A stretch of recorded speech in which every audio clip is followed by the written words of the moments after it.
what really happened with your host, Mike Rivero, because World War III is a really bad idea. Here is your host, Michael Rivero.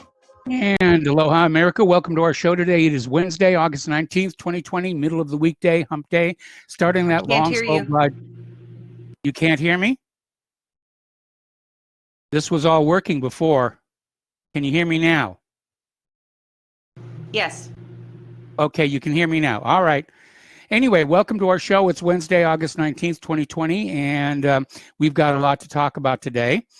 We're going to talk about news until we run out of news, and then we're going to open up the phone lines for your comments, questions, observations, and opinions. And Julie is in our control room today, twiddling our dials and keeping us out of trouble, and we'll be answering the phones a little bit later in the program. Okay.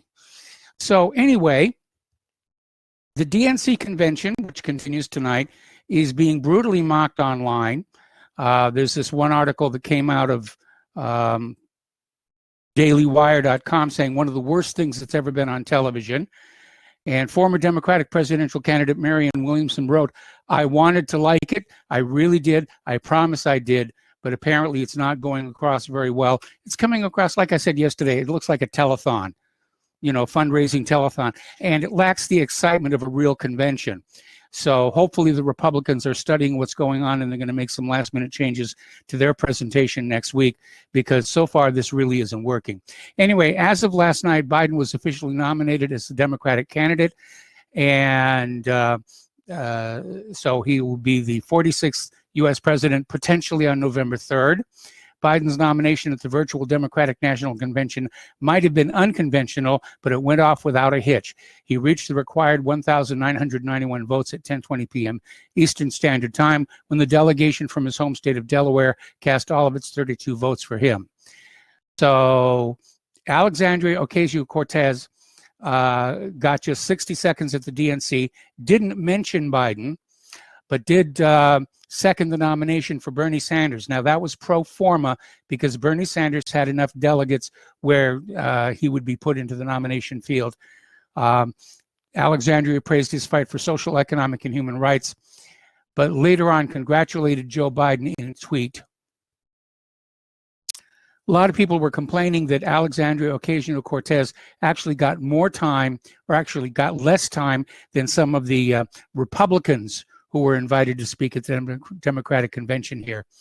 Apparently, at one point, Joe Biden introduced himself as Joe Biden's husband while he was hugging his wife, and apparently forgot that he was first inaugurated as vice president back in 2009. So obviously questions about his mental fitness continue to circulate, and Jill Biden snapped when asked if it's okay to debate Joe Biden's cognitive ability. She described it as, "It's ridiculous," and said, no, it's not okay for President Trump to bring up Biden's cognitive abilities. Now, Bill Clinton tore into Donald Trump, accusing him of spending hours a day watching TV, calling his Oval Office chaos, and saying America leads the world in unemployment in the wake of COVID, as he backs Joe Biden as the get-to-work president. I don't think Bill Clinton should be accusing anybody of misbehaving in the Oval Office, considering the Monica Lewinsky situation. Okay? Talk about misbehaving in the Oval Office. Stephen Colbert slammed Bill Clinton for his DNC speech that lectured Trump on the Oval Office behavior, and reminds him that, yes, he was also impeached, and apparently this all happened on the same day. An embarrassing photo of him being massaged by one of Jeff Epstein's victims emerged. Okay, Bill Clinton went on to say, at a time like this, the Oval Office should be a command center. Instead, it's a storm center. And again, let he who is without sin cast the first aspersion here. So let's see, Republican Anna Paulina Luna wins the primary in Florida's 13th district, will face Democrat Charlie Crist in November. Laura Loomer wins the Florida congressional primary, and Trump congratulates her on winning the primary for a district that covers Mar-a-Lago after she called Ilhan Omar anti-Jewish and slammed Twitter CEO Jack Dorsey for suspending her account. Longtime Democrat Leo Terrell announces he is supporting President Trump for 2020. And that was on Sean Hannity on Fox News. He's a frequent guest contributor and usually roots for the Democrats, but now he's rooting for Donald Trump. All right. We have now had the release of the Senate intelligence report, and depending upon who you ask, it shows that there was collusion or there was not collusion between the Trump camp and the Russians. Brennan lashes out at Senator Rubio following the release of the Senate intel report, concluding no collusion between Trump camp and the Russians. And another report, this one from justthenews.com, Senate intelligence report finds no Russian collusion, FBI handling of the probe flawed. So Carter Page is out there saying it was all false conspiracy theories and made up lies that were paid for by the Democrats. So the big question now is, Klein-Smith has pled guilty to altering that one document regarding Carter Page's involvement with the CIA. And major media has downplayed the significance of former FBI lawyer Kevin Klein-Smith's guilty plea, acknowledging he altered an official document in the government's Trump-Russia collusion probe. There has been some coverage, mainly because it is so rare to see FBI agents charged with a felony and because it is the first tangible result of U.S. Attorney John Durham's sprawling investigation of the investigators. But mainstream news outlets have minimized its importance. It's only one count, they say, and deals with a relatively minor crime by a mid-level figure. That's spin. And it's all wrong. The plea is like finding water seeping from the base of a dam. The problem is not one muddy puddle. The problem is it foreshadows the dam's failure, releasing a torrent. That's what the Klein-Smith plea portends. And he wasn't mid-level, he was top-level. Fortunately, the judge overseeing the case is an Obama-appointed head of the FISA court, Judge James Boasberg. So there's going to be some interference on that particular level here. Now, on the other side, you've got the Democrats that are out there saying, well, the Senate report says that Donald Trump was being friendly with Vladimir Putin. And the Senate intelligence report reveals Donald Trump's letters to Putin, praising him and begging him to come to Miss Universe. And on the basis of that, the Democrats are saying, see, there was collusion. He was being friendly with Putin. Well, if you remember, when Donald Trump first took office, we were still all friendly with Russia, more or less. And as a world leader, you'd sort of expect him to be on hopefully good terms with other world leaders. But this doesn't prove collusion. It proves that we're pen pals at most. Somebody brought up this 2016 video showing a mail carrier in Delaware was caught stealing Trump signs from a yard, and we're supposed to trust them with our votes? I don't think so. I don't think so at all. Okay. Congress and the Senate have adjourned until September, although Pelosi is trying to call the House back to fund the post office, but not the coronavirus stimulus. And that means the coronavirus relief package is still many weeks away. As a result, a growing number of Americans are calling for a general strike. The topic is trending on social media. We could wind up like Belarus, the way things are going here. Over in Portland, multiple companies are planning to move out of the downtown office spaces because the ongoing Black Lives Matter protests have made the area unsafe, with reports of widespread vandalism and workers being attacked. So a number of these companies in downtown Portland are getting ready to vacate or sell their offices because ongoing protests against police brutality have led to unsafe conditions. Over in Great Britain, there was a video at a Black Lives Matter protest in Parliament Square. Radical activists proclaim they are not loyal to Britain because the alleged institutional racism they see as inherent in the United Kingdom's capitalist system. And apparently, in a Breitbart London exclusive video, a speaker at a Black Lives Matter protest said, "Britain is a racist country, and if you disagree with that, then you're not anti-racist." It's a rather loose logic there. Anyway, the activist who wore a T-shirt honoring the mass-murdering Cuban communist revolutionary Che Guevara asked the crowd of demonstrators, "Are you loyal to Britain?" And the BLM protesters screamed back no in response.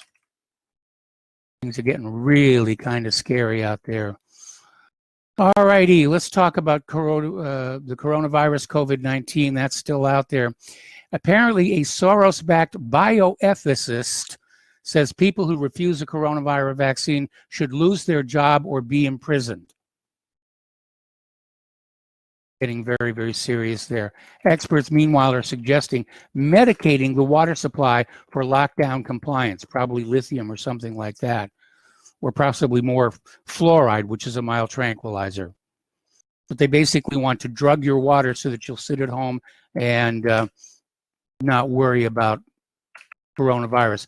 Dov Fox, a Soros fellow who currently works as director of the Center of Health Law Policy and Bioethics at the San Diego EDU, has come out to claim that people who refuse vaccination for the Wuhan virus could lose their jobs or even be sent to jail. According to Fox, who's said to be a bioethics expert, it's completely legal and constitutional for state governments to fine, imprison, or deny employment to people who say no to the jabs, no matter the reason. I disagree. If you have one inalienable right, it's over your own body. Turning to the international news here, Turkey, Qatar, Libya's GNA agree to establish a Turkish naval base in Misrata. And this is in Libya. This is according to the Al Arabiya TV channel, citing sources. Turkish and Qatari defense ministers Hulusi Akar and Khalid bin Mohammed Al Attiyah arrived in Tripoli on Monday. The ministers held meetings with the leaders of the government, Libya's High Council of State, as well as the government's Interior Minister, Fatih Bashaga. Okay. Now, here's something that's got to be a little bit thrilling for the person it happened to. Over in Florida, there was a contractor working at a Florida airport, opened up a shipping container and found a live French S-530 air-to-air missile inside the shipping container. And the Air Force bomb squad was called in to disarm and remove it. Nobody knows how it got there or where it was going. Meanwhile, U.S. Customs has intercepted a Venezuela-bound private jet in Florida loaded with 82 firearms, including a sniper rifle, 63,000 rounds of ammunition, and has charged the two pilots with smuggling.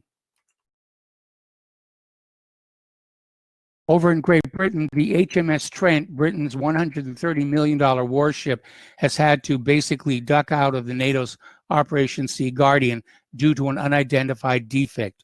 Apparently, he had some kind of a breakdown at sea and is heading back to port. Now, every 2 years out in the Pacific around Hawaii, they have what's called RIMPAC, the Rim of the Pacific. It's the world's largest naval exercise, and I got to see it up close and personal when I was living on Oahu, and it really was quite spectacular. This year, well, it's scaled down because of restrictions pertaining to the ongoing coronavirus pandemic. In this case, the sailors from the ships from other countries are not going to be allowed on shore.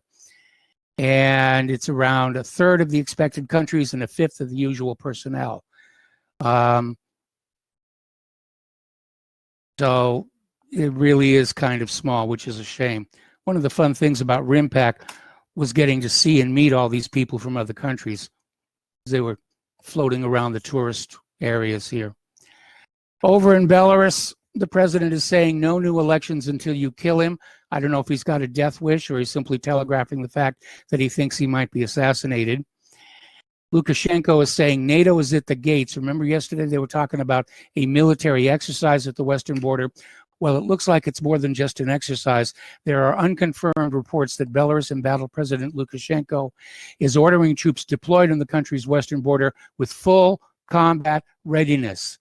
This follows his provocatively telling supporters that NATO is at the gates while reaffirming that he wouldn't let Belarus' fate be dictated from the outside, as both mass protests and widespread strikes threaten his continued rule after the contested August 9th election, which many charged was rigged.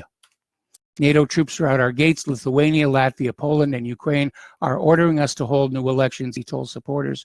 He further alleged that NATO tanks and aircraft were deployed a mere 15 minutes from the Belarusian border, something which NATO denies.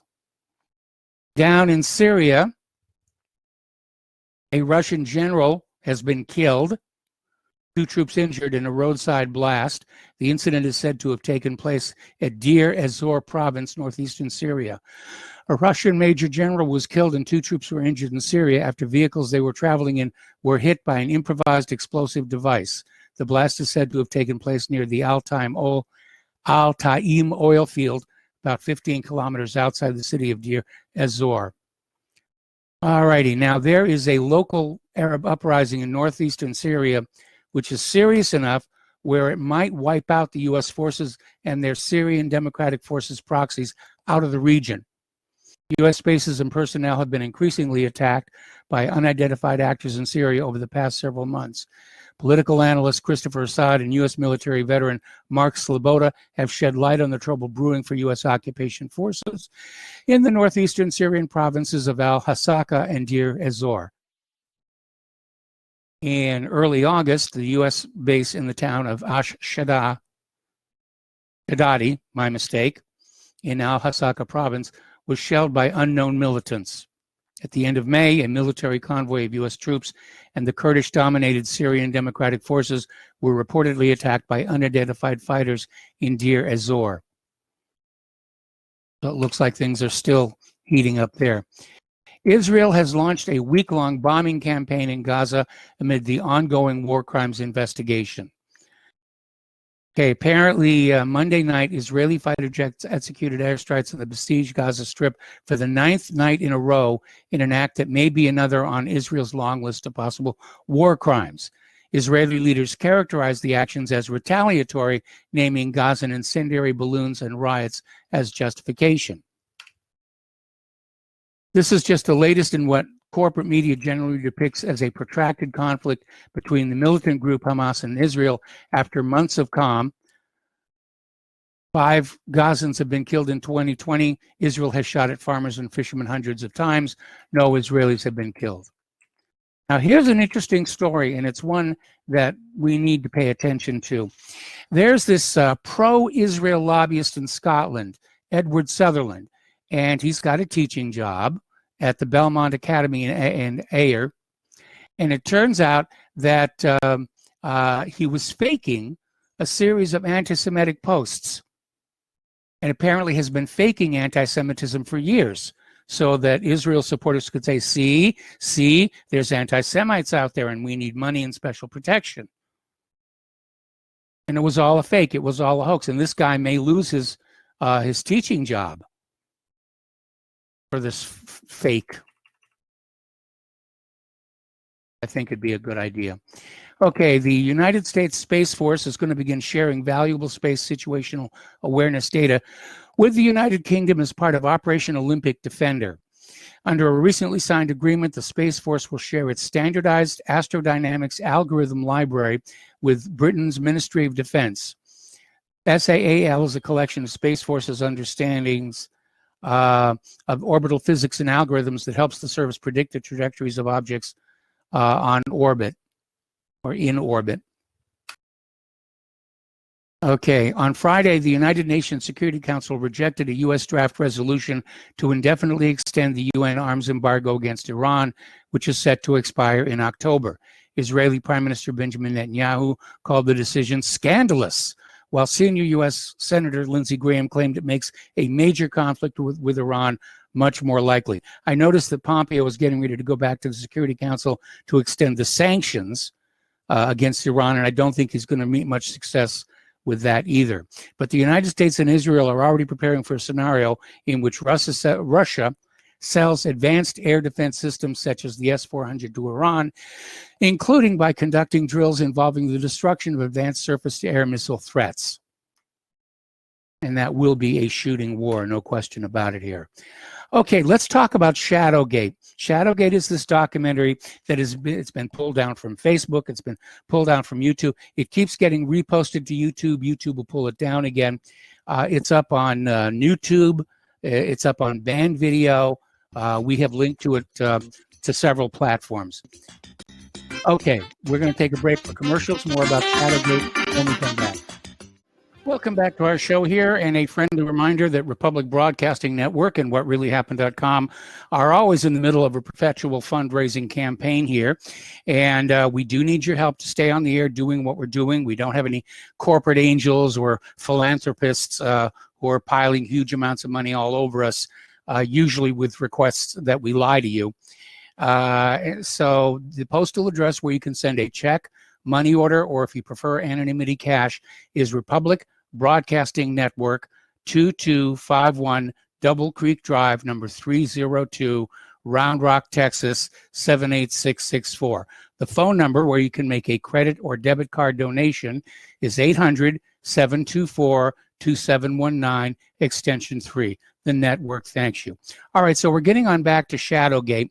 And Shadowgate was this documentary that was put forward, produced by one of the InfoWars reporters, who was, rather interestingly enough, arrested on the same day the documentary came out, and is out on her own recognizance now. And it's kind of a mystery why she was arrested. Supposedly it had to do with a domestic disturbance with her mother, but the mother had dropped all charges and wants to know, what's going on here. Supposedly there's a sealed indictment, but nobody knows what's in it. And millions of people have looked at this video already, despite the best efforts of the established social media to suppress it. They're looking. So now we're seeing the corporate media attack it. And there was this article that came out of USA Today. Fact check: Shadowgate video spreads misinformation, conspiracy theories about major events. Now, there's no fact checking in there. Okay. It's just what they don't want you to see. Now, I've gotten emails from people who've watched the documentary. They say it's quite an eye-opener. I've watched part of it myself. Yeah, just the fact that they don't want you to see it is a good reason to hunt it down and watch the thing. We're working on getting a local copy here that we can put on our server so that it can't be taken down. All right, let's talk about the economic news now. Square gets into the loan sharking business with 65% annual prime rate short-term loans here. And if you're desperate for $20 and $200, it probably means your kids are hungry or need medication. Your friends at Square are there to help. Square's peer-to-peer payment service, Cash App, is testing a new feature that offers loans between $20 and $200. You have 4 weeks to pay the loan back at 5% interest. If you miss the payment, you get a 1-week grace. After that, Square will add 1.25% interest every week. That turns out to be a 65% annual interest rate, fortunately non-compounding. Talk about vulture capitalism here. Gold's tailwinds remain poised to push prices higher in 2020. Meanwhile, China is warning about the collapse of the US dollar, which seems headed for a 2-year low right now. China's top banking watchdog cautioned that US dollar dominance, combined with the massive stimulus unleashed by the Federal Reserve, could push the world to the edge of another financial crisis. In a rare act of public criticism, China Banking Regulatory Commission Chairman Gao Shungying also lashed out at developed nations seeking to divert blame from their own failures to contain the virus outbreak and moves by the US to blacklist Chinese companies and entities. Okay. And this is kind of like a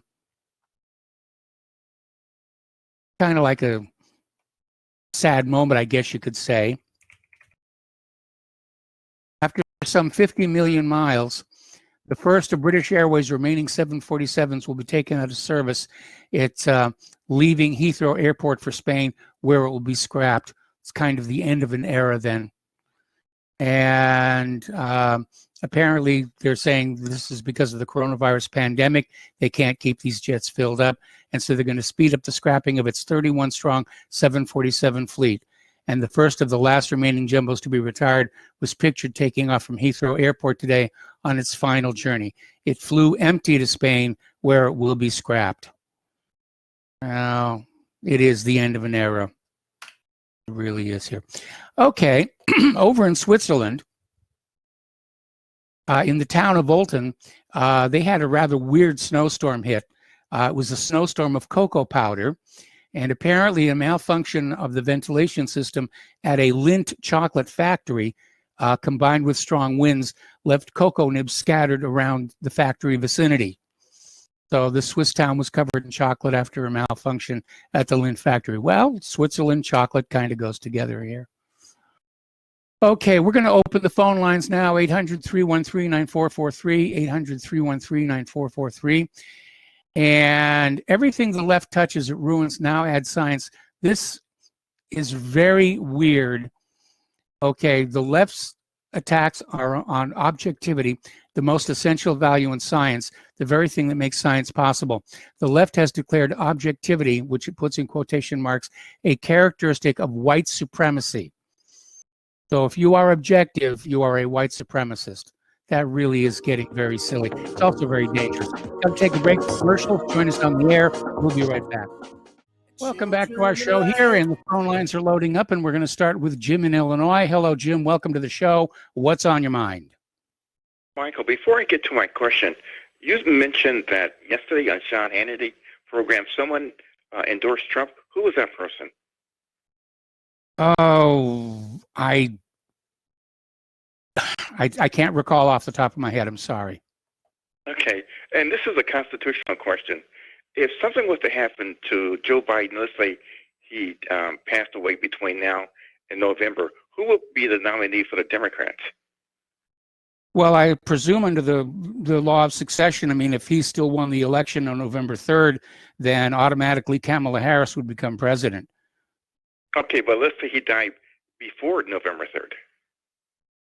There have been precedents before where candidates have died before the election and still won the election. And in a couple of cases, the wives took over, members of Congress and so forth.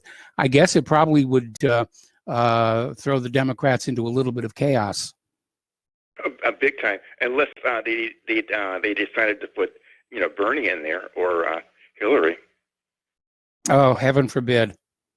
That's what I said. And finally, yesterday you had a caller, Paul from New Jersey, talking about Senator Harris' record as the Attorney General in California. But if you really look at her criminal prosecution, the Supreme Court of California, they went after her several times because she violated the rights of a lot of prisoners. Yes. And like you mentioned yesterday, why didn't she go after the priests that were being accused of sexual behavior towards minors? I don't know. I don't know what her religion is, if she's Catholic or what. Yeah, that's very obvious. I mean, this was a time when most of the states were going after these pedophile priests, and she had something like I think 50 different complaints, and she didn't act on any of them. Right. Well, Michael, that's it. You take care.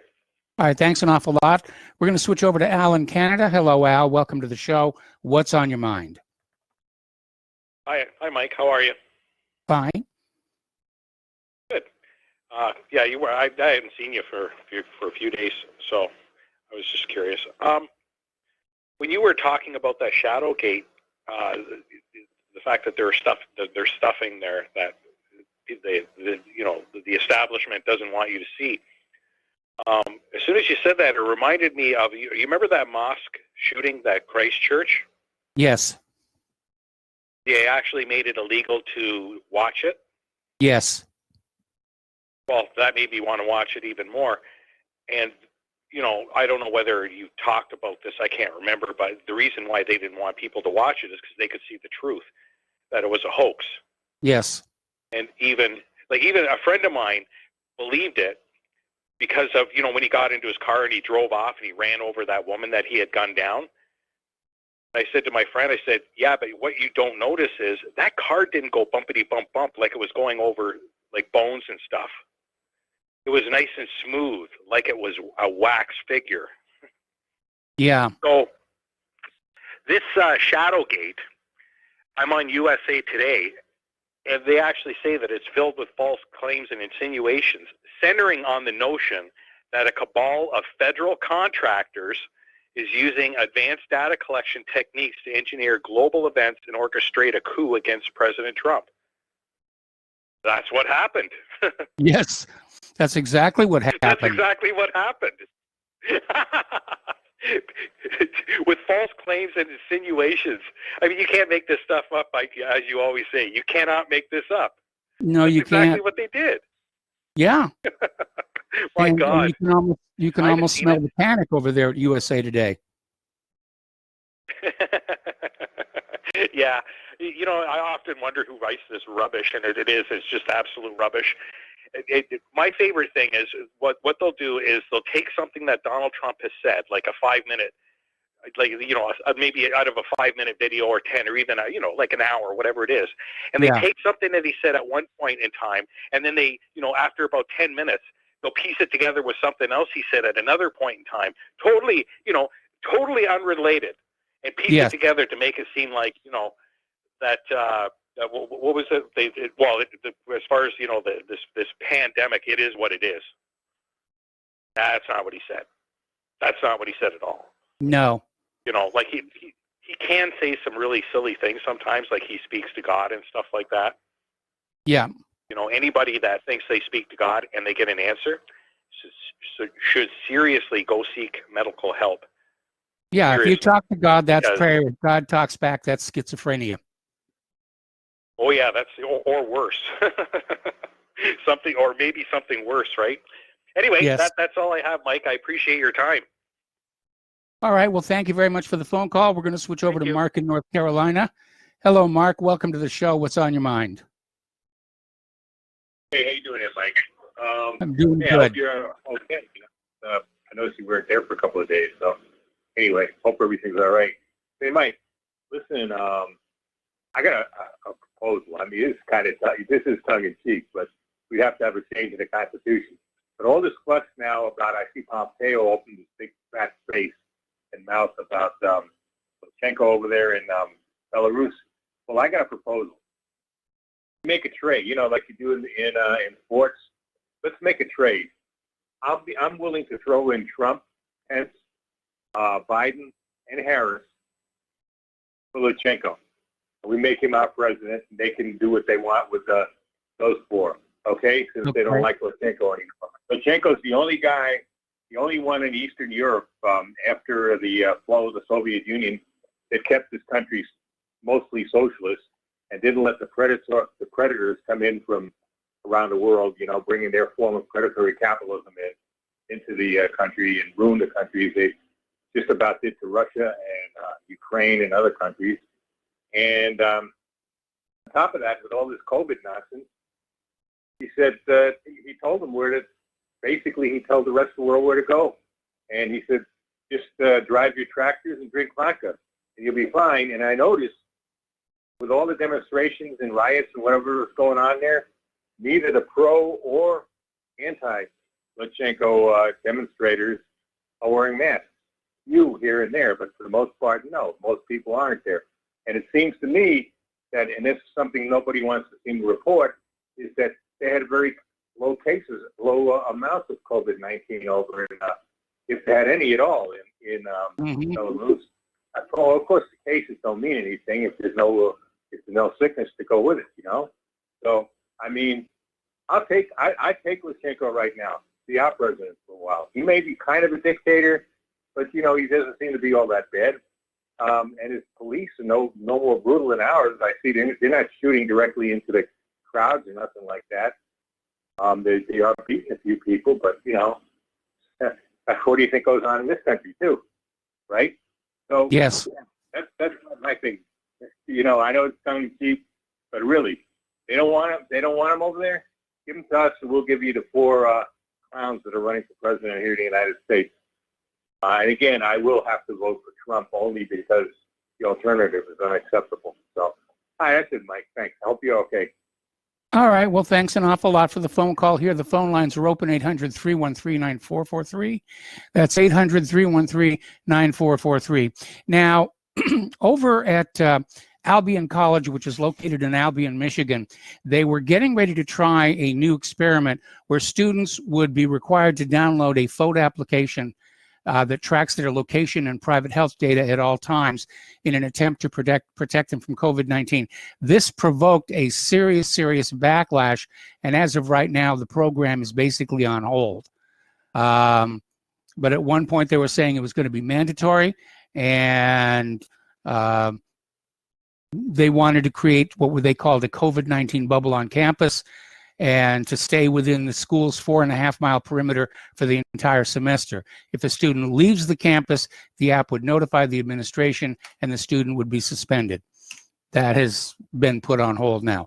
Okay, New York, New Jersey, and Connecticut have now added Alaska and Delaware to the mandatory quarantine list.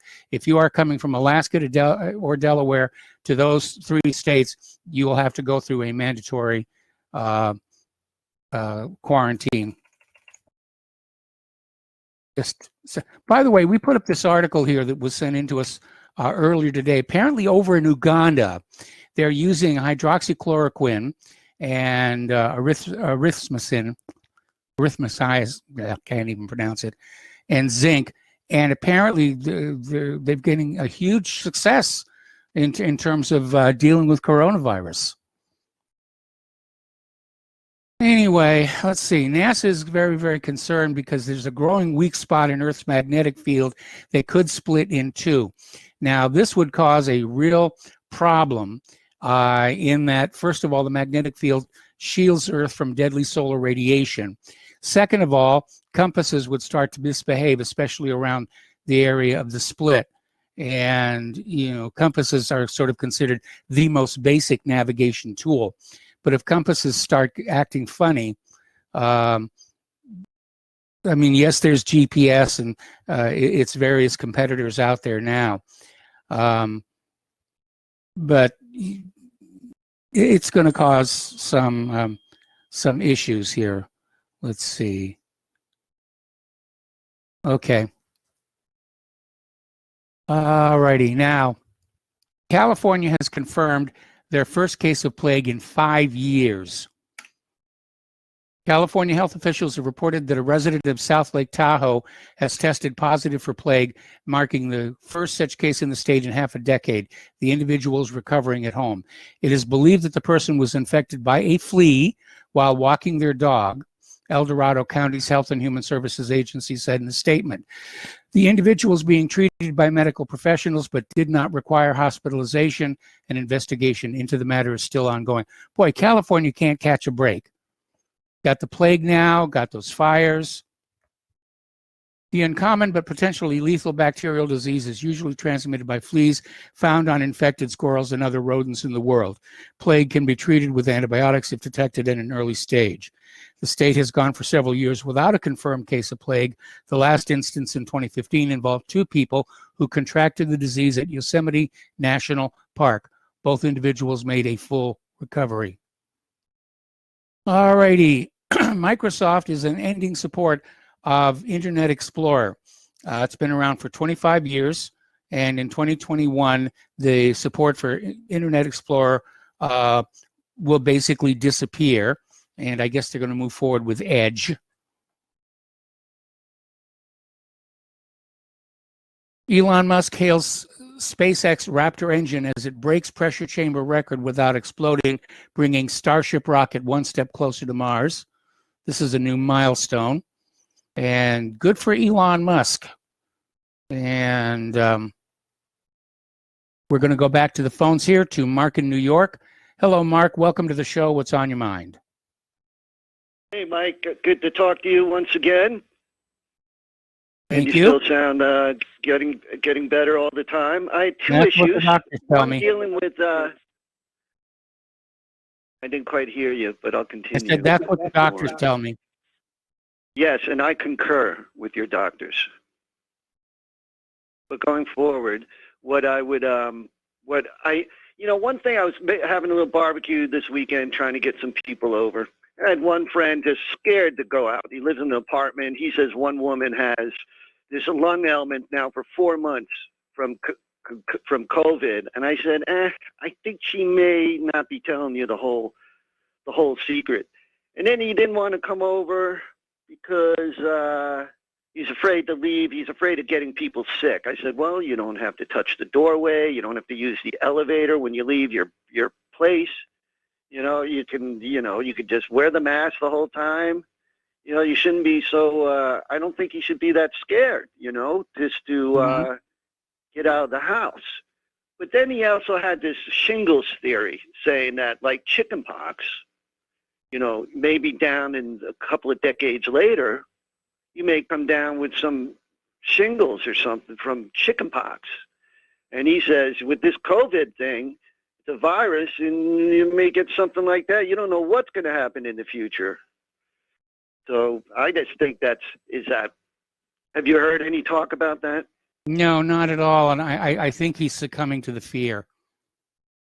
Yeah, I just haven't heard, but it is strange that you can get, I know one person out of maybe 50 that had shingles or something, and I didn't know it was from chickenpox. So he's very concerned, and he passed up on some great smoked brisket, came out all right, a little overcooked, but it's still good. But going forward, too, I really wanted to call about, I see this constant free healthcare, free education. Now, I just looked up on Wiki just to get that site, but it's a list of countries by tertiary education. Yes. Tertiary does not have an SH in it for you guys thinking of going to college. But I'm just thinking that it would turn into, I'm thinking free health care. You walk into the office, you see the doctor, great. You're in, you're out. But I believe with this tertiary education, you have to work. You can flunk out. Now, does that mean that they're going to change I just think the bottom line is that they'll have Frisbee majors, Yes. That if you get in, that'll be like high school. That'll be a Bernie. I went to Bernie school. There's going to be a difference where it's going to be the same thing now where they're going to have charter colleges.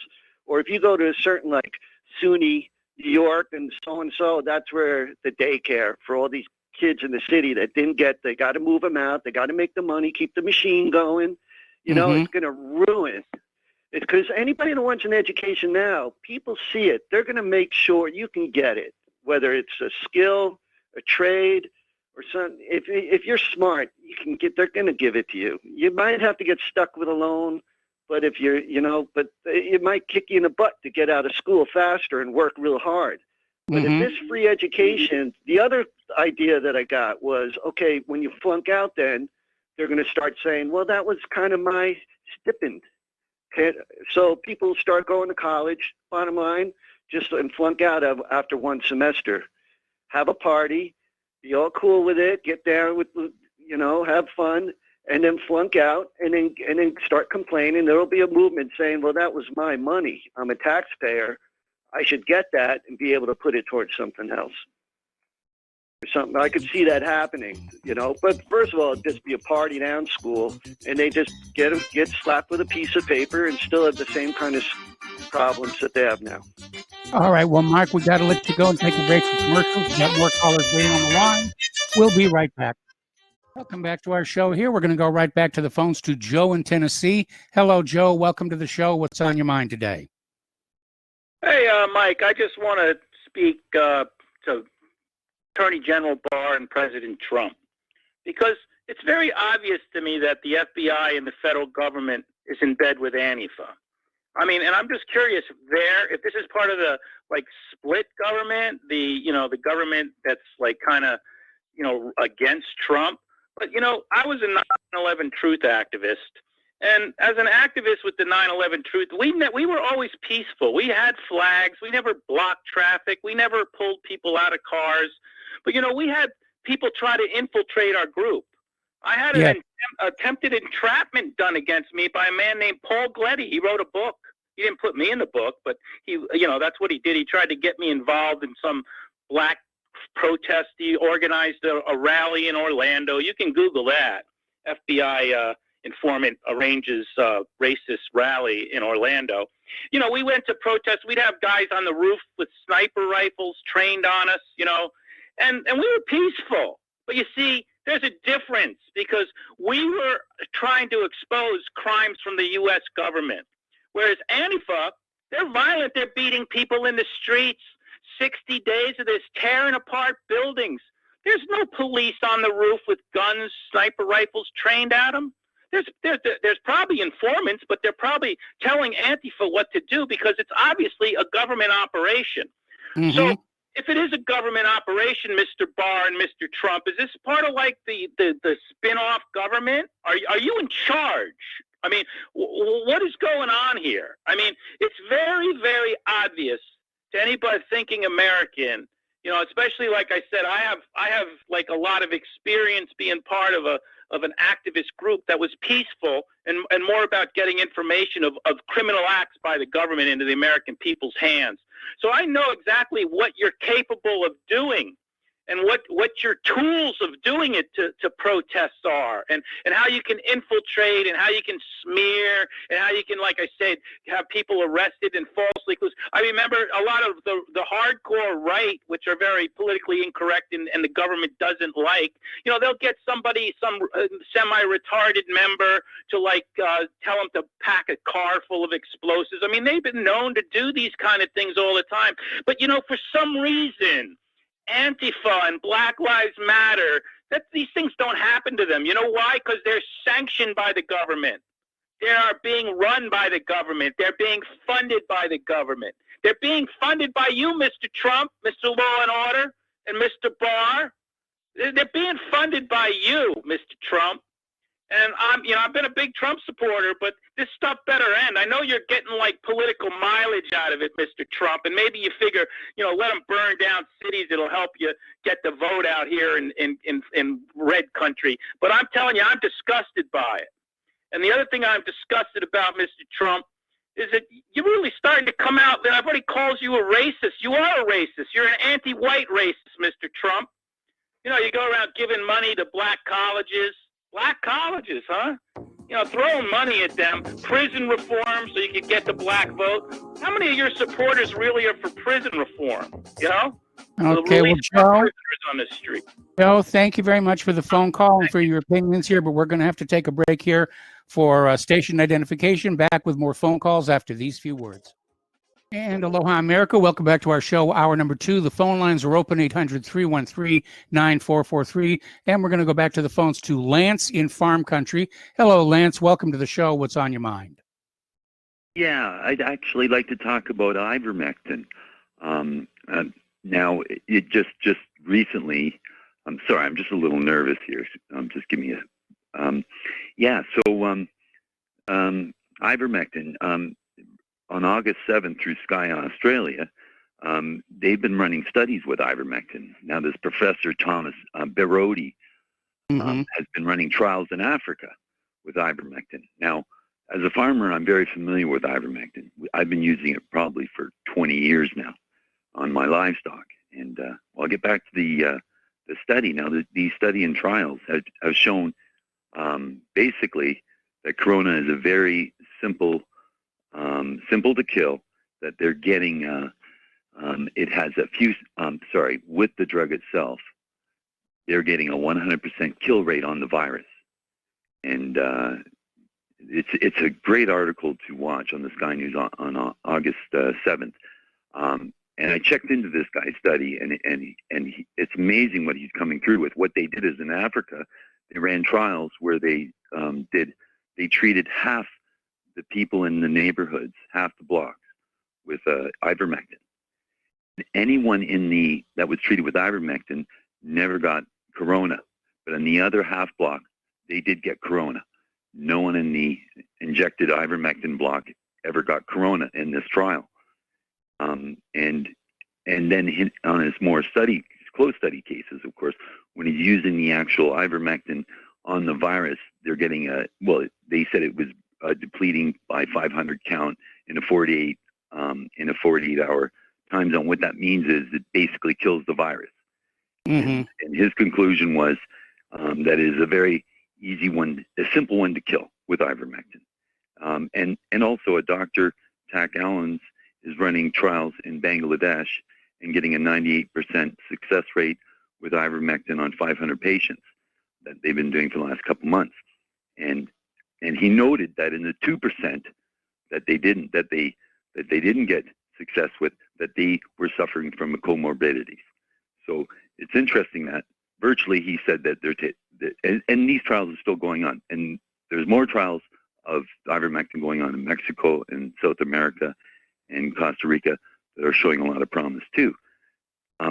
Now I want to talk a bit about my experience with ivermectin. Now I've been using ivermectin for 15 years now, and it's available to people that are in the farming industry, and and it's very inexpensive.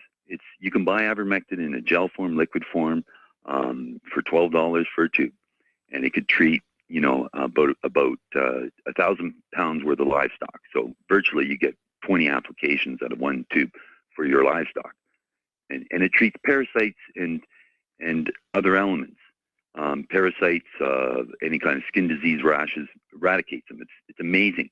And about a year ago, my good friend who got me, who knows a lot about animal medicine and about the animals itself and ivermectin and treatment, he would say to me, I remember once we were talking about ivermectin, and he goes, Lance, you can put this on yourself. You can actually treat yourself with it. And I said, oh, come on, you're crazy. And he goes, oh, yeah. He goes, absolutely. And he does himself. Now, he doesn't do it intentionally, but because he treats a lot of his livestock and everything with it, he literally gets it on his hands, and it just easily disperses into your hands and releases into you very easily.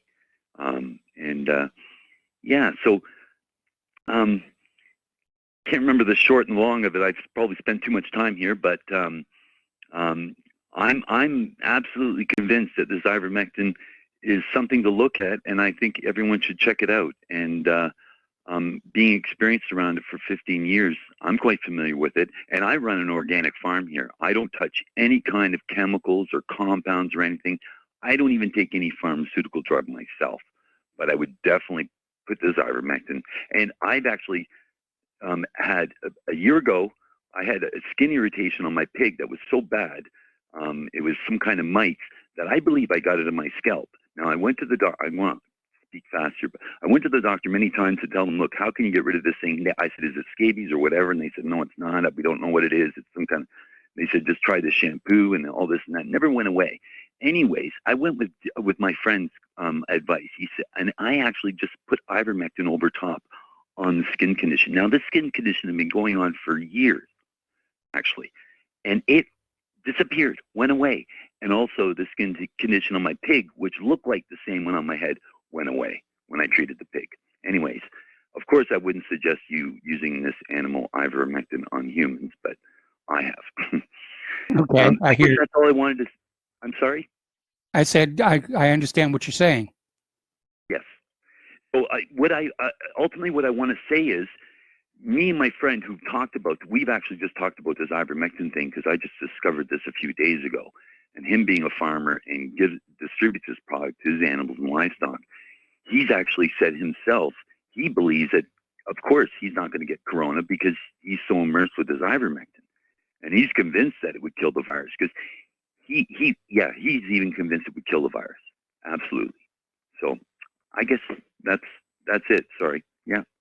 No, that's fine. That's good information to have here. And, I think the fact that it's inexpensive is why it's not being looked at.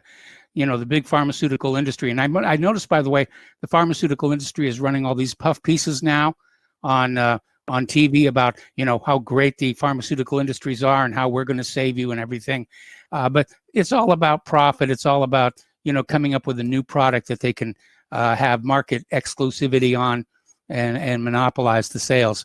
Anyway, Lance, thanks an awful lot here for the information. And let's see. Before we go to another phone call, just got an announcement here. John Stadmiller, when he does his show after mine, is going to play the entire new Plandemic 2 Indoctrination on his show today, commercial free. So that's definitely going to be worth tuning into. Once again, John Stadmiller is going to play the entire new Plandemic 2 Indoctrination on his show today, commercial free. All right, let's go back to the phones to Steve in Nevada. Hello, Steve. Welcome to the show. What's on your mind? Hey, Mark. Hey, who is this mysterious Mike, and where does he live? In your basement? You mean Mike in our control room? Yes, sir. Well, he's in our control room down in Round Rock, Texas. Oh, okay. Another thing, this guy goes to a psychiatrist. He's, Doc, he said, I got a problem. He's, I've been chasing cars down the street. I've been howling at the moon. And I've been peeing on fire hydrants. The psychiatrist says, well, how long you had this problem? He said, ever since I was a puppy. Come on, give me a little laugh. Yeah, it's an old joke. Hey, we're old, man. Anyway, so I'm not that old. I'm older than you, I bet. Probably. So you got to repeat after me, okay? Put your thinking hat on. Quit leaning back in your chair. Yep. And you got to repeat exactly what I say. You ready? I'm getting suckered in, but go ahead. One hen. What? One hen. Hen. Okay. Hen. Okay. One hen, two ducks. One hen, two ducks. One hen, two ducks, three squawking geese. And a partridge in a pear tree. Close. We're not there yet. Oh, okay. All right. One hen, two ducks, three squawking geese. One hen, two ducks, three squawking geese, four Limerick oysters. I'm going to have to start writing this down. One hen, two ducks, three squawking geese, four Limerick oysters. You're cheating. You're in Mensa. Okay. One hen, two ducks, three squawking geese, four Limerick oysters, five corpulent porpoises. Five what porpoises? Corpulent, as in fat. Corpulent. Okay. One hen, two ducks, three squawking geese, four the oysters, one, and then five corpulent porpoises. You missed out one word. You already lose. I was going to send All you right. $100. All right. Well, So, thanks an awful lot. I appreciate that. Anything else?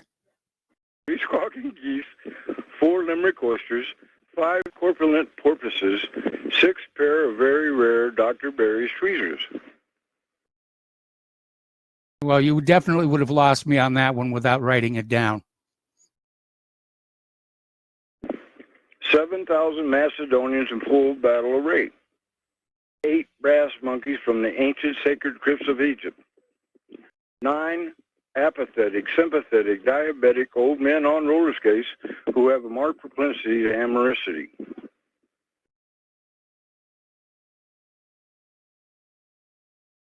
Okay. All right. If you say so. Okay. If you say so. All right. Thanks an awful lot. We're going to switch to Mark inside the Beltway. Hello, Mark. Welcome to the show. What's on your mind? Hey, how you doing, Mike? This is my. I've been listening to the show for a couple of years. I really like the show, man. It's my first time calling in though, but I wanted to call in because I wanted to say something. One thing I wanted to say is crazy how like I noticed that everyone is grouping up. It's like it's this mentality going around where people feel like if you're not part of this group, if you ain't part of these Democrats or Republicans, if you ain't part of this religion or whatever, if you ain't white, if you ain't black, we don't even want to hear what you got to say. You know what I mean? Which is crazy. And so, or that, people feel like if you belong to this other group, or you're an idiot, ain't even no use in even listening to you, which is crazy because, most people should understand that every single group got people in it that, of all types. You got some people in it's bad, some people good, some people dumb, some people smart, some, of all groups. And so it's crazy to take a few people in a certain group and judge everybody in that group. I think that basically most people with common sense know you can learn from anyone, any group, anyone, or whatever. So, I was just saying all that to say, personally, I know I can speak for most of the black people that's awake. I ain't talking about the rest of the other black people because y'all got the same problem that we got. Is where the white people that listen to your show, and we got the same problem because first of all, the people that you see on the TV don't represent the black people that's awake. Yeah. The black people that's awake, and I can speak for sure. The black people that's awake, we 100% don't mess with Black Lives Matter. We haven't been messing with Black Lives Matter since Michael Brown got killed because that's when they popped out of nowhere. And once we, most of us who start going on their website, start looking at their website, we was like, this is not what matters to us, because they was into the pushing the LGBT movement and legal immigrants and all that. And I'm like, nah, so most black people, we feel like, of course, we with the idea that our lives matter, but we not with the group. Same thing with Antifa. We like, that's not black people. We don't even know about no damn Antifa. Same thing with, and it's like that when you put it like this. Anyone you see on TV, I don't care if it's an actor, I don't care if it's an entertainer, I don't care if it's a person who plays sports, they are under the control of certain groups, and they know they can't do and say certain stuff. And so they never represent us, for sure. Anyone you see in the Democratic Party, they never represent us. Anyone in the NAACP, and you can go on down the list. And so I'm saying this to say for sure, I can speak for all the black people that's awake, that none of them people represent us. Matter of fact, I know one of the big differences in white and black people who, when it comes to the political party, is most black people that's awake, we don't trust neither party. We don't trust neither party because in our mind, we feel like both of the parties are owned by the same financial groups and families. So it don't make a difference who you vote for. And y'all got suckered the same way we got suckered with Trump because, of course, we seen Obama coming in our minds, we thinking, you know what? It might be a change. He might not be down with the secret group, the black shadow group behind the government, whatever. But we all found out that was a lie. And I think they kind of got y'all too, because when y'all seen Trump coming, you're like, well, hold up, Trump, he's not paid off by nobody. He can do his own thing. Maybe he's not. But as y'all can see, y'all were disappointed because I know with me, I was disappointed in Obama, like within his first 6 months, because as soon as I seen that he signed the Patriot Act over again, I was thinking, why in the hell would he do that? But then I just understood. I'm like, okay, you know what? He's not down for nobody, but the group, they put him in there. And so, and the same thing with Trump. I actually was thinking, you know what, Trump might be someone different. But when I seen him go and do the same old lies about bombing Syria, talking about all the, their leader is gassing the people, I'm like, oh man, he just like the rest of them. So, but I mainly just wanted to call in because I think a lot of times people, like I say, they throw everybody in the same group and, they start thinking crazy. And it's like, everybody is not, in them groups. And when people do that, it leaves out room for discernment, room for compromise, and no middle ground. It's like, it's kind of crazy right now. Even with the whole Corona thing, it's like the people believe in it and the people that don't believe in it ready to kill each other. You know what I mean? Yeah. And so, I'm just like, it's just wild because, me personally, I can listen to anyone, because I know, okay, for instance, I'm not a Christian, but I'm not a Muslim. I believe in the Creator, the all, but but at the same time, I can respect both of them, and I can listen to someone that's a Christian, and I can take the stuff from them that I know is a universal truth, and agree with it. And what I might not agree with, I might just have to be like, well, okay, I don't agree with that. And I can, matter of fact, see a little example. This sound crazy, especially me being black. But one day, I even wanted to see what what's his name? He used to be head of the Ku Klux Klan. David Duke. What's his name? Right, David Duke. One day, I wanted to hear what he had to say because I was just curious. I was like, you know what? Let me see what he got to say. And in my mind, I'm thinking, man, he gonna probably be talking all crazy and like a redneck. But I was surprised. I'm like, damn, you know what? He got a little charisma, and he's talking and he didn't even say anything that I disagreed with at the moment, because he basically was just saying he felt like whites should live amongst whites and blacks should live amongst black, groups.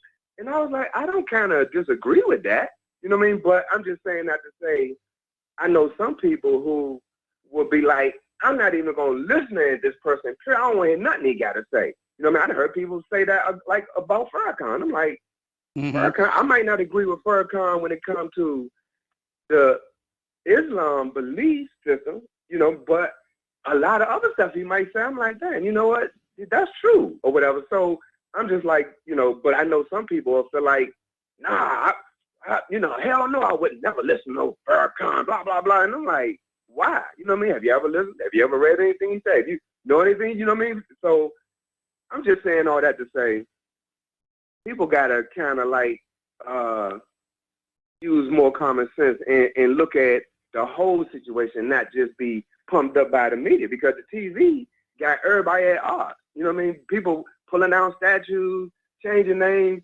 And I can tell you, for all the black people that's awake, once again, we don't care about no damn statues or no name changes or none of that junk.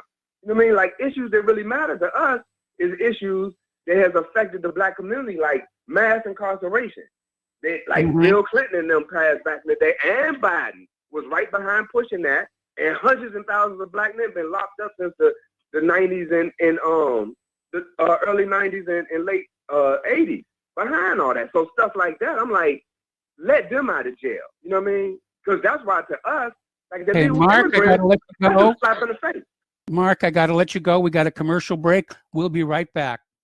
Welcome back to our show here. And before we get back to the phones here, a reminder that John Stadmiller on his show today will be playing the entire Pandemic 2 Indoctrination on his show today, commercial free. So you're going to want to stay tuned for that. All right, let's go back to the phones here to Chance in West Virginia. Hello, Chance. Welcome to the show. What's on your mind? Yeah, hello, Mike. Once again, I got to agree with Joe from Tennessee. And you don't even need snipers on the roofs. They got these Orwellian weapons now. They got long-range acoustic device sound weapons to break up these violent thugs. They got the Medusa, the mob excess deterrent using silent audio that uses microwave pulses to break up these violent thugs. They've got active denial systems to break up these violent thugs. That's 3 examples already. Or does the government only use them on churches in Waco and maybe on us? Is that what they're used for?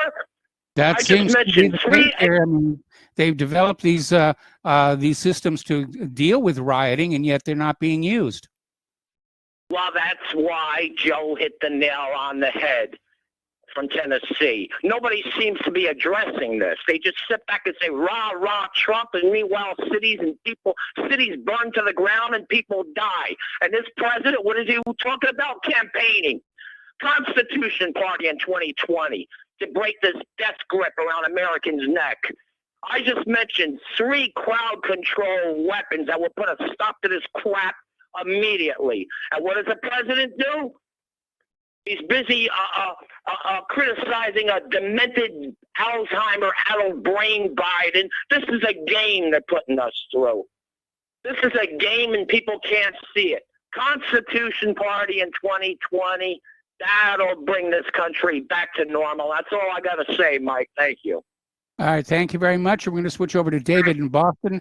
Hello, David. Welcome to the show. What's on your mind? It's going to be a quick one. Michael, this is going to be a quick one. I wasn't going to call in today, but with the dog jokes and the guy joking around, but this is going to be a quick one. Do you know the difference between the water on the inside of a fire hydrant and all over the outside of the fire hydrant? Well, you're breaking up a little bit, so it's hard to understand you, but go ahead and tell us, what is the difference between the water inside a fire hydrant and the water outside a fire hydrant? Okay. The water on the inside of the fire hydrant is H2O. Are you with me? Yes. Okay. Now, the water all over the outside of the fire hydrant is K9P. Yeah, okay. All right. That sounds good. Okay. Okay. All right. Thanks, Mike. Yeah. All right. Thanks an awful lot. We're going to let you go and switch over to Tom in Florida. Hello, Tom. Welcome to the show. What's on your mind? Yeah, good day, Michael. Good day to you. Yeah, to that guy, Chance, I just maybe thinking maybe Trump is trying to wheel in who's financing all these Antifa and Black Lives Matter. Maybe he's just waiting to make the move, but he's just trying to figure out who's the financier, like Soros, and there's probably other guys like that Steyer and all these other criminal billionaire schmucks. Maybe that's what Trump's just waiting for, like he's waiting for the Durham report to drop. So we'll see. But yeah, there are weapons that can, I guess, they can stop these rioting. So we'll see what happens with that. And yeah, Mike, listen to that Bill Clinton yesterday at that DNC. That was ridiculous. Hearing that moron Clinton. I mean, this guy's a real cluck, and he used to be all right, but I guess his brain has got, who knows what he's got going on. I know he's with that Ghislaine Maxwell, but I didn't really call it. What I called really, Mike, I wasn't going to call either today because we've got a big storm going on here in Florida. It's raining pretty heavy here. But what I wanted to call is that one caller you just had a couple minutes back, Mark.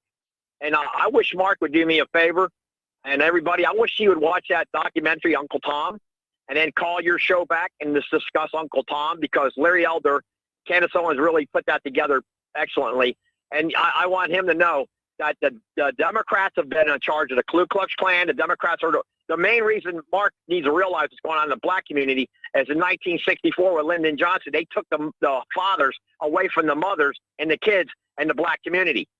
Up to that time, up into the 50s, the black man and the woman were always together. Almost 90% of black men and women had a household.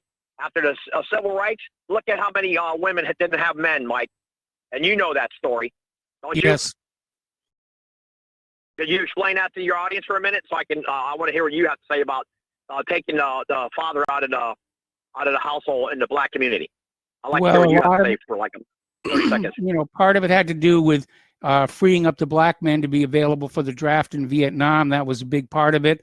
The other part of it was, to just basically break up that family unit, as a way of weakening the sense of community.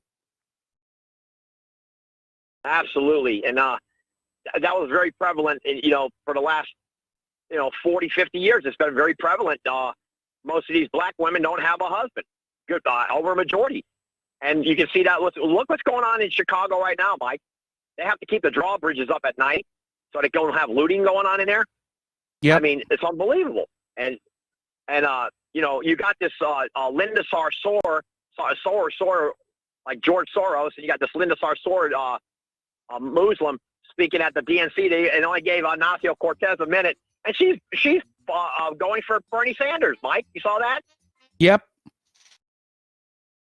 Ignacio Ocasio-Cortez wants Bernie Sanders, and then you got this Linda Sarsour. She hates white men, white Christian men. Well, she should be booted back to where she comes from. Tom, stay on the line. You got to put you on hold. We'll be right back. Welcome back to our show here. We're going to go back to the phones to Tom in Florida. And Tom, if you could just sort of pick up where you left off. Yeah, Michael. First off, Trump did a wonderful thing. I believe he did pardon Susan B. Anthony. I guess that's a good thing. I really. I know he's the one. No other president did that. I'm sure she's deeply appreciative. Yeah. And also, to your caller, Mark, that guy that called in, I want to know this.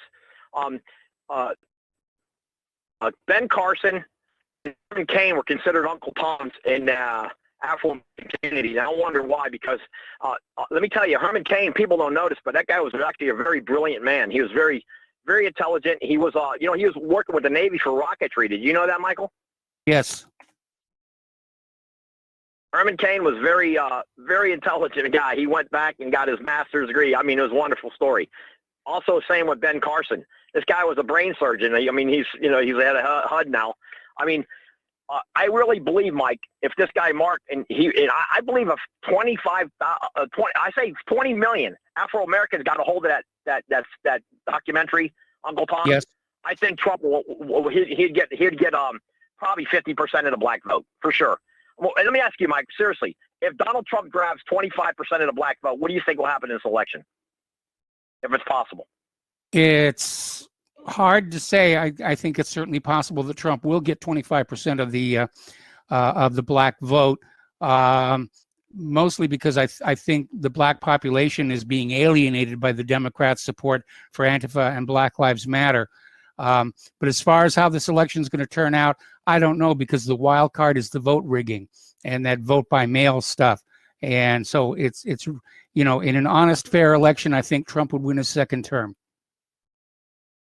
I absolutely, totally agree with you, Michael. If they don't rig this thing, Trump's going to win this thing in a massive landslide. But again, we know how the demon rats roll. I still say I like to see. Can't wait for this Durham report. I hope it comes out quickly. I believe Obama and Biden were culpable in trying to take Trump down. I believe Hunter Biden, like you said yesterday, that's got to be cracked, that case with Hunter. I mean, millions of dollars this moron's making. He got kicked out of the Navy. I mean, yeah, Mike, it's just, it's unbelievable how the narrative is being run by all these leftist Bolsheviks. ABC, NBC, CBS, they're all in the tank. And it's sad. It's very sad that the majority is not ruling our networks or anything. It's the minority telling the majority what's up. I mean, it's absurd. But, this Linda Sarsour, Mike, I don't know if you know much about her, but I was reading a little about her. She really does not like this country. And she does not like, in particular, white males. She's this one, and the same with AOC, and same with that Tlaib Nasheed, and what's the other one? All of them. They're all in the tank for hating white male. The white guy's this. White. Hey, if you don't like it, go back to where you come from. That's what I got to say. We're the majority. We're not the minority, but they want to turn us into majority with all this illegal immigration, and you want to call Mark was right.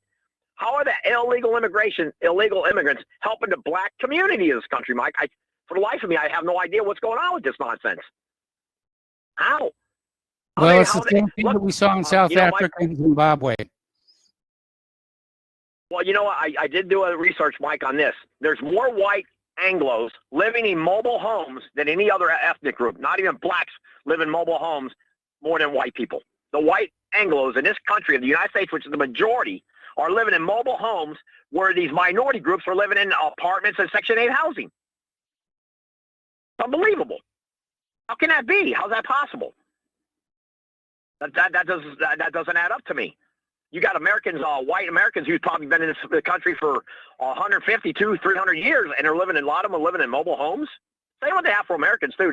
They shouldn't have to be, the people who've been here for 100, 200 years should have whatever they need out of this government, not to be subservient to you have to kiss the butt of the government, but you got a little illegal alien coming here and getting better health care, better housing, food stamps, welfare. It's unbelievable. Yep. And there's millions of white and black Americans who are not being treated right, who've been in this country over 100 years. That's something that has to be dealt with, and there should be ads run by Trump or whoever to say, really expose this nonsense. I really believe that Trump hits the right messaging. I believe he's going to get at least 35% of the black vote, Mike. And I mean that. And then there's no way they can say that the mail-in vote that Biden won. There's no way. I believe if Trump grabs 35% of the black vote, there ain't no way anybody can rig this election. You agree? I agree. All right. Well, thank you. And that's what I think is going to happen here. I'm hoping. And like that, your caller, Mark, I hope he goes out and buys that DVD, Uncle Tom, and he passes it around in the neighborhood there. And everybody, all these college campuses. I'm telling you, if all these college kids saw that DVD, Mike, it will shake. The Democrats they'll be destroyed. They'll be totally gone. It'll knock them out like out cold. It'll knock them right out cold, man.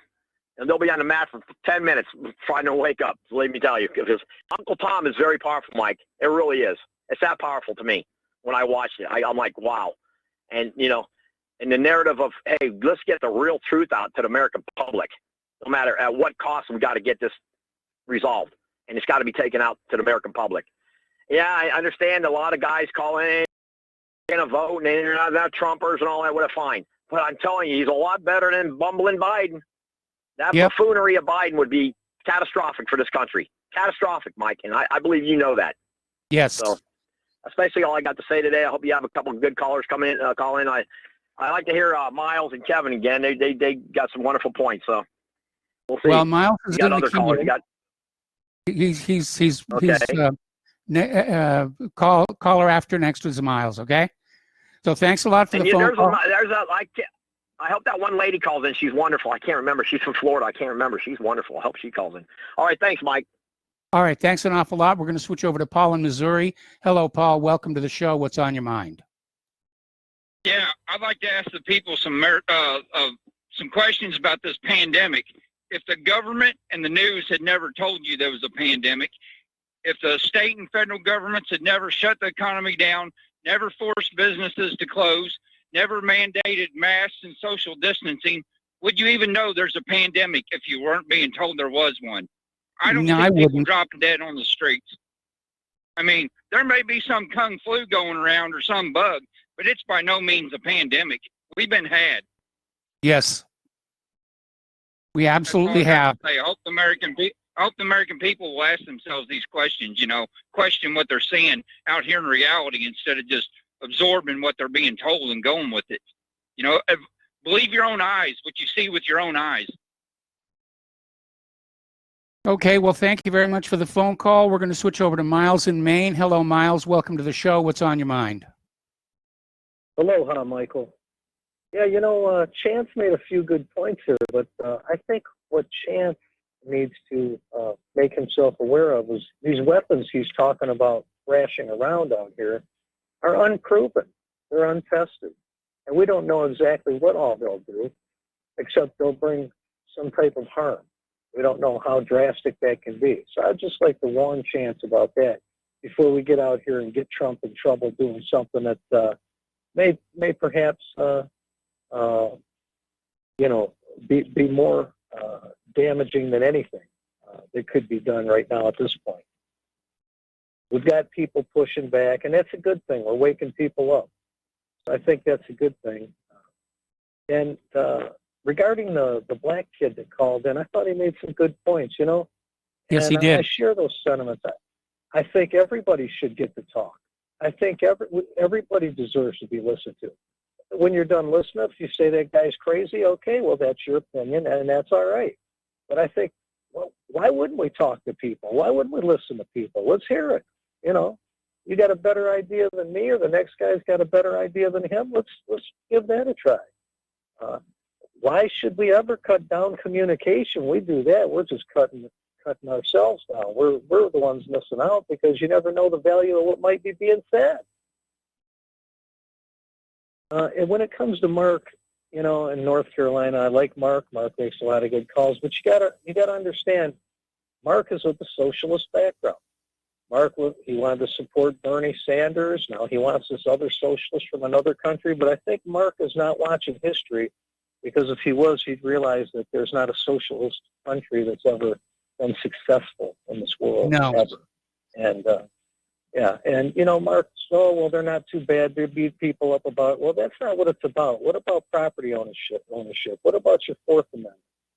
First thing, what about all your amendments? I mean, that's what you're talking about with socialism. What about your taxes, right to own property, your different systems? So there's a whole lot to it, and I don't need any other. We got enough communists and socialists here as far as I'm concerned. But when you talk about Mark, you're not talking about somebody who's a constitutionalist or somebody, who's a conservative whatsoever. So Mark has those opinions, and that's all right, because Mark spurns some good thought. He does with me, anyway. I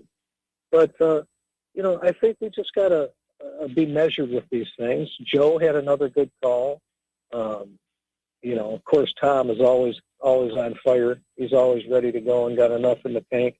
But, I think right now we're at the stage, we're at a very precarious position. I mean, we can't do anything real drastic.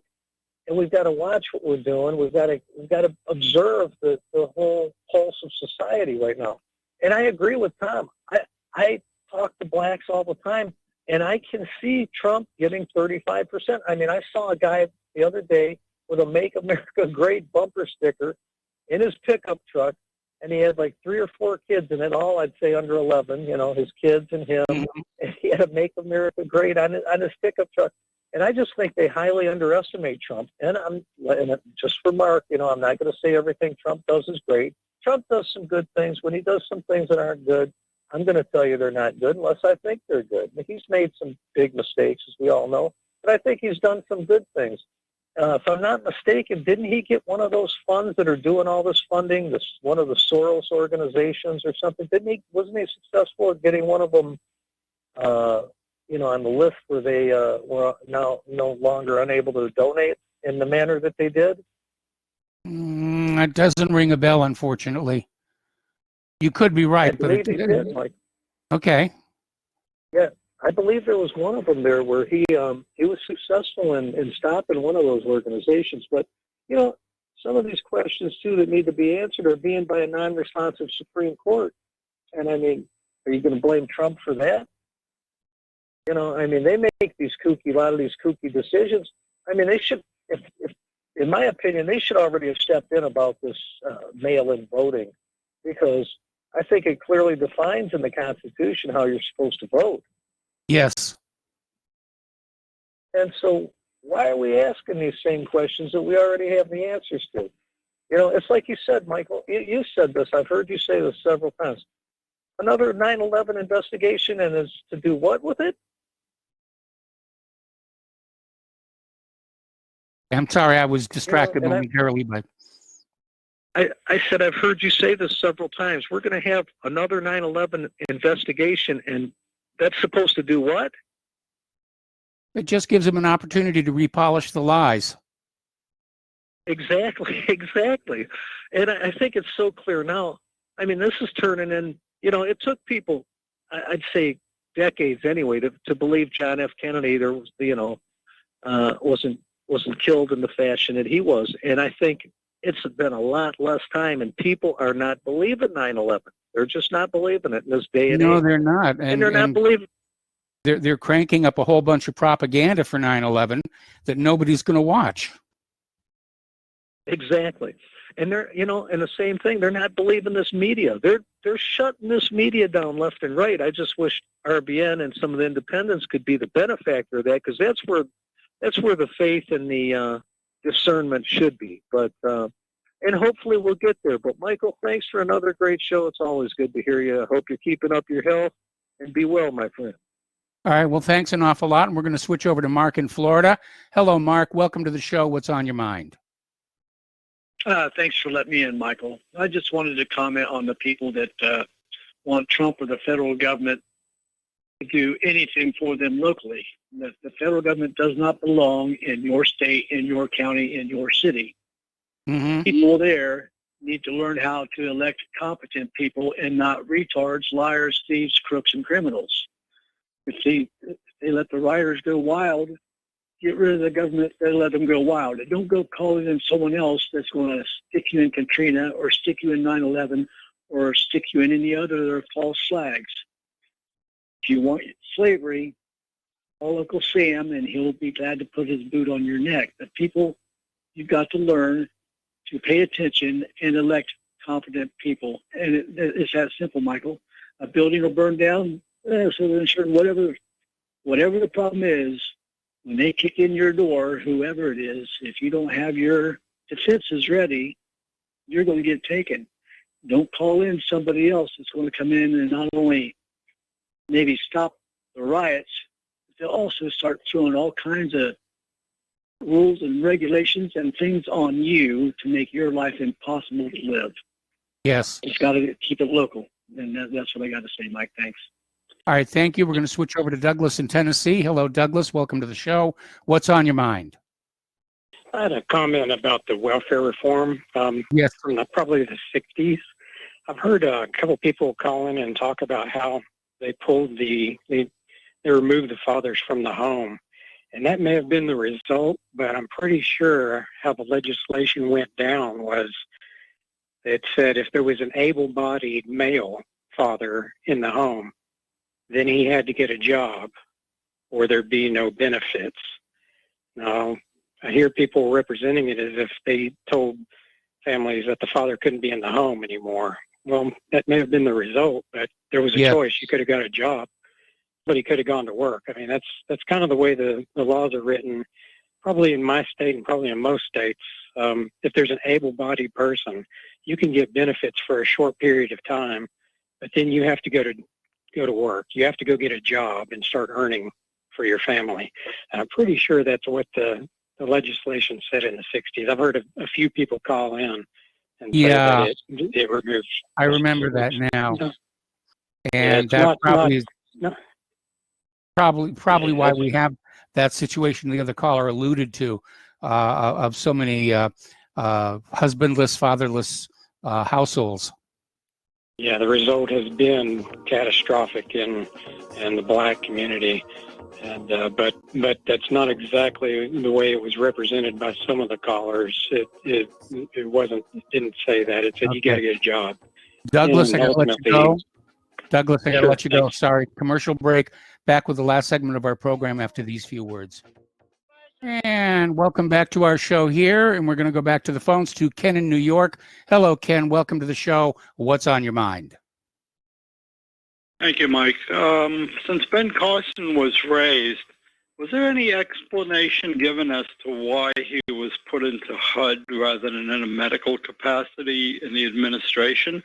Because it would seem like someone who either joined the Army or got drafted, and let's say you were some kind of a fire control expert, you knew radar inside and out, and then they signed you to peel potatoes. Well, the fact that Ben Carson was a brain surgeon doesn't necessarily mean that he would make a good medical hospital administrator. And in any event, I think it was a case of they had an opening and they wanted to do something with Ben Carson, and he just got slotted in there.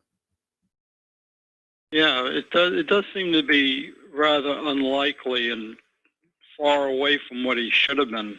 I'm sure, or maybe the pharmaceutical industry had something to do with it. Could very well have had something to do with it, although I don't know that HUD necessarily, I mean, more like FDA and USDA would have been a choice position for that. Yes. All right, thank you, Mike. Good night. All right, thanks an awful lot. We're going to switch over to Sally in Alaska. Hello, Sally. Welcome to the show. What's on your mind?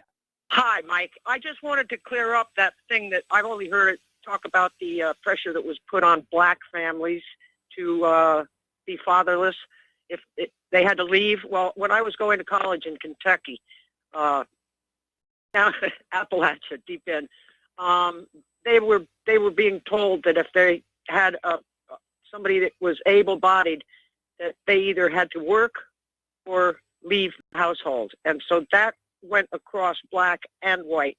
And I was there to see it because I was in a social work program, and I just wanted to clarify that. It's not that I'm getting tired of hearing about boo-hoo, but it's a fact. It goes across the color barrier.